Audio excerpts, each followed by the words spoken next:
1 जून को आखिरी दौर की वोटिंग खत्म हो जाएगी तो इंडिया गठबंधन में बैठकों का दौर शुरू होने वाला है। क्या होगा एजेंडा, कौन कौन इस बैठक में शामिल होंगे, पूरी खबर देखिए इस रिपोर्ट में।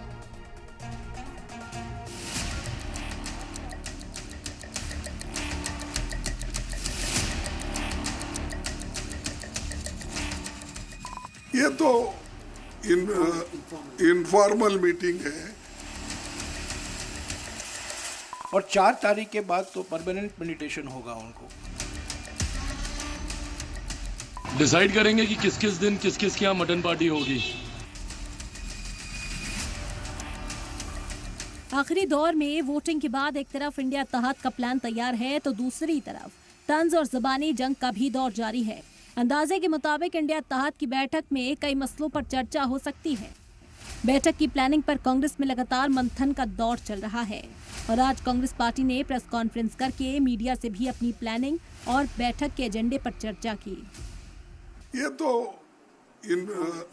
इनफॉर्मल मीटिंग है। हम काउंटिंग के दिन क्या क्या स्टेप्स लेना और क्या क्या करना इसके बारे में सोच रहे हैं। 1 तारीख के बाद वो कहीं भी जाएं मेडिटेशन के लिए और 4 तारीख के बाद तो परमानेंट मेडिटेशन होगा उनको, क्योंकि वो निवर्तमान प्रधानमंत्री हैं। यानी 1 जून को एक स्टेज पर इंडिया इत्तेहाद के लीडरान की पूरी फौज जुटेगी। अब आपको बताते हैं अंदर की खबर क्या है।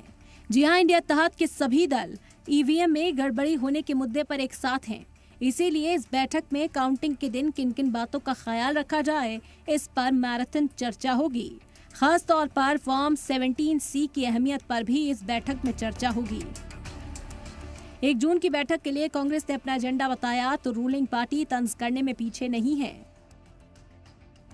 डिसाइड करेंगे कि किस किस दिन किस किस के यहाँ मटन पार्टी होगी। भाई, इंडिया अलायंस के नेताओं को चिंता तो इसी बात की है ना। आपने हमको खिला दिया, हमने आपको नहीं खिलाया। आप कैसे बनाते हैं इसकी रेसिपी शेयर कर लीजिए। टिकट लेते होंगे बाहर का, विदेश का, उनको मालूम है करारी हार होने वाला है। तो दोनों युवराज जो हैं, चाहे कांग्रेस के युवराज हो या राजद के युवराज हो, कहीं विदेश यात्रा पर जाएंगे। 28 ऑपोजिशन की पार्टियां एनडीए के खिलाफ एक साथ हैं। ममता बनर्जी की टीएमसी बंगाल में अकेले चुनाव लड़ रही है, लेकिन वो बाहर से इत्तेहाद को सपोर्ट करने का प्लान कर चुकी है, जबकि बैठक में शामिल होने के मसले पर ममता पहले ही इनकार कर चुकी हैं। ब्यूरो रिपोर्ट, सलाम टीवी।